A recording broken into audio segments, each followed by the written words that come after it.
کی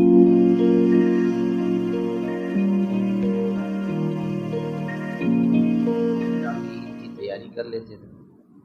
اب تو اللہ معاف فرمائے، یعنی 5 روزہ 3 روزہ تراویح 10 روزہ تراویح اور باقی 20 دن دکانیں کھلی. پتہ نہیں، میں حیران ہوتا ہوں کتنی تیاری. عید کے لیے بھی ایک جوڑا کپڑا چاہیے نا، ایک جوتا چاہیے، ایک جوڑا کپڑا چاہیے، اور کیا چاہیے. پتہ نہیں تیاری کے لیے پورا رمضان، نہ تراویح نہ روزے نہ سحری نہ افطاری نہ تہجد اور عید کی تیاری.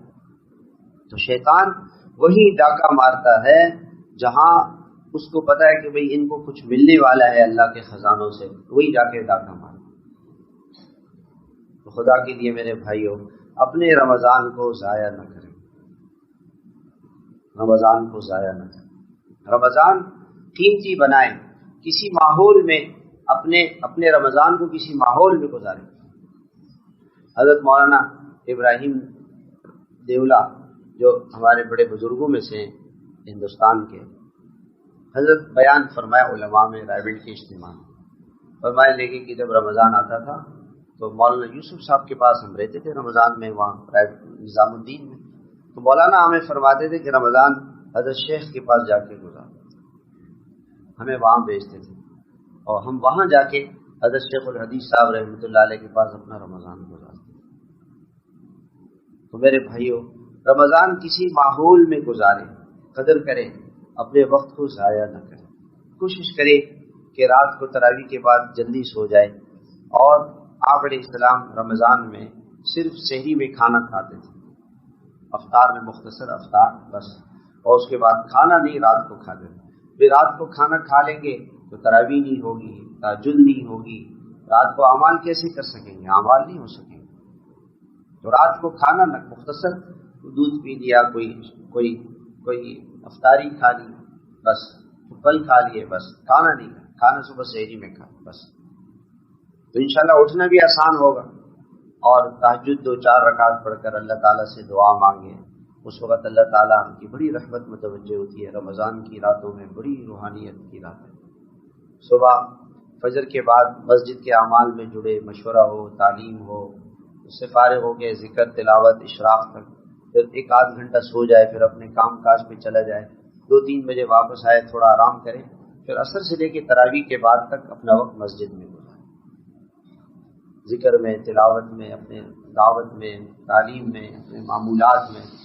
کوشش کریں کبھی کم از کم ایک قرآن مجید تو سب ختم کریں. کون نیت کرتا ہے بھائی؟ ہاں، ایک تو کم سے کم ہے، اس سے زیادہ ختم کریں. ہاں، حضرت مولانا الیاس رحمۃ اللہ علیہ نے ایک مرتبہ 65 قرآن مجید ختم کیے تھے رمضان المبارک، 65. اور حضرت جی مولانا انعام الحسن صاحب نے 55 قرآن مجید ختم کیے. مولانا الیاس رحمۃ اللہ علیہ کی والدہ ماجدہ 40 قرآن مجید ختم کرتی تھی رمضان المبارک، روزانہ 40 سپارے پڑھتی تھی. حافظہ تھی، ہر وقت قرآن پڑھتی رہتی، ہر وقت قرآن زبان پہ جاری رہتا. 16,700 ان کا روزانہ کا ذکر تھا، اور 40 سپارے قرآن مجید کے روزانہ پڑھتی تھی. حضرت شیخ رحمۃ اللہ علیہ کا واقعہ میں نے سنایا تھا آپ کو کہ 50 رمضان حضرت نے ایسے گزارے، 50 سال، 22 سال کی عمر سے شروع کیا اور 50 سال 72 سال تک ایسے رہے کہ رات بھر نہیں سوئے، ساری رات قرآن پڑھتے تھے. ایک قرآن مجید روزانہ رمضان میں ختم کرتے تھے، 30 قرآن مجید پورے کرتے تھے.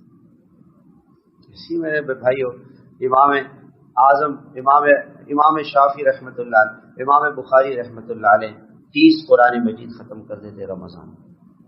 حضرت امام شافعی رحمۃ اللہ علیہ 60 قرآن مجید ختم کرتے تھے، اور حضرت امام ابو حنیفہ رحمۃ اللہ علیہ 61 قرآن مجید ختم کرتے تھے، ایک دن میں، ایک رات میں.